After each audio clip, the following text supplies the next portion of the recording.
الكتاب التالي اللي هو كتاب لنورمان فينكلشتاين، اللي هو كتاب ما يفوق الوقاحة. طبعا هو نفس المؤلف اللي خرج مع بيرز مورغان قبل أيام. أيوة، اللي خرج معه وخرج في عدد من المقابلات وعدد من اللقاءات. يعني في برنامج في الديلي واير لوحده نسيت اسمها كاستن، إذا ما كنت واهم، يعني بالطريقة هذه كان لقاء ممتاز جدا، لأن الرجل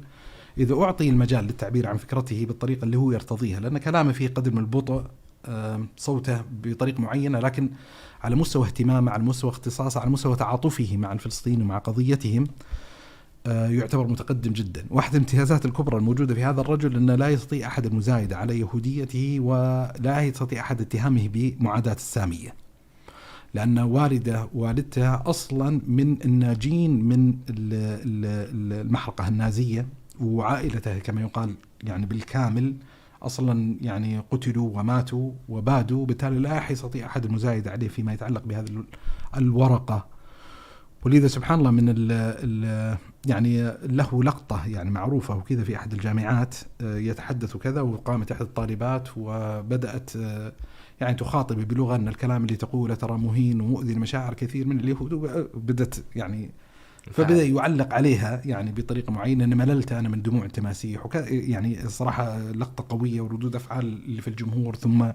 يعني احتداده وحديثه يعني بلغة تتسم بقدر من القوة. يعني حتى ما أخفيك أن لما شاهدت بعض اللقاءات وكذا سألت الله عز وجل أن يهديها الله تبارك وتعالى للإسلام يا رب. وطبعا دائما يتم اتهامه that you're a Jew hater، يعني self-hating Jew اللي هو أنه يعني بس الشاهد طبعا يناقش، لكنه رجل متخصص يعني أمريكي في السياسة، له مجموعة غير قليلة من المؤلفات والكتب،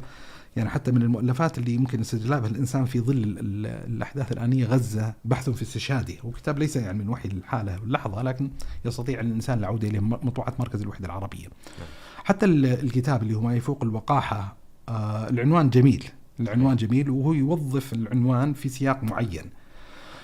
يعني هو أحد القضايا اللي تشكل هاجسا وهما عنده، وهي أحد القضايا المحورية المركزية الموجودة في الخطاب الصهيوني، قضية يعني خلق القومية اليهودية عبر بوابة المحرقة النازية، وتوظيفات الرمزية والاقتصادية لما يتعلق بهذه المحرقة. فجزء كبير من مادة الكتاب في البداية يعالج هذه القضية، اللي هو يعني لماذا يتم توظيف أداة معاداة السامية كأداة، يعني خلينا نقول في هذا الاصطراع، ويناقش هذه المسألة بطريقة مستفيضة، ويفصل ويفكك الكلام أن كثير من المجهودات الناقدة لدولة إسرائيل للصهاينة أن لا يلزم منها بالضرورة أن تكون تعبيرا عن معاداة السامية.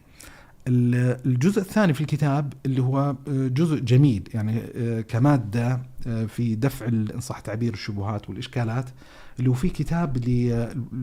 لمؤلف ما ناسي اسمه، آلن صعب يعني اسمه معين، لكن مرافعة لإسرائيل،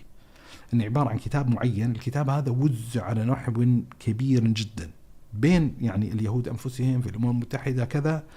اللي هو أشبه المرافعة القانونية النظامية لإسرائيل.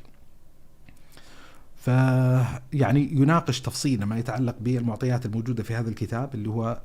يعني أحد المحامين أحد القانونيين يحاول أن يقدم مرافعة لصالح هذا الكيان، فهو يحاول أن ينقض هذه المرافعة ويبين عن وجهة النظر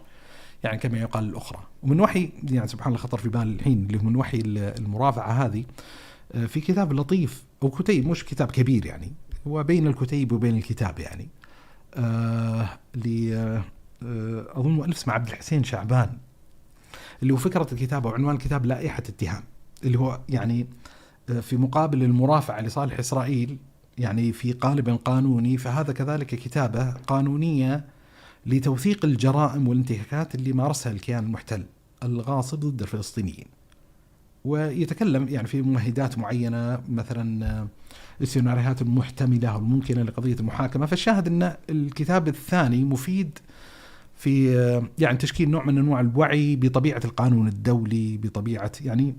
كثير من البعيدين عن الاختصاص في مجال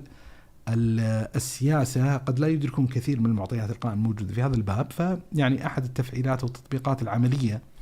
اللي يستطيع الإنسان من خلالها أن يدرك كثيرا من الحقائق المتعلقة بالقضية الفلسطينية، وكيف يتم الاشتباك مع هذه الحقائق في ظل من صح تعبير النظام الدولي المعاصر.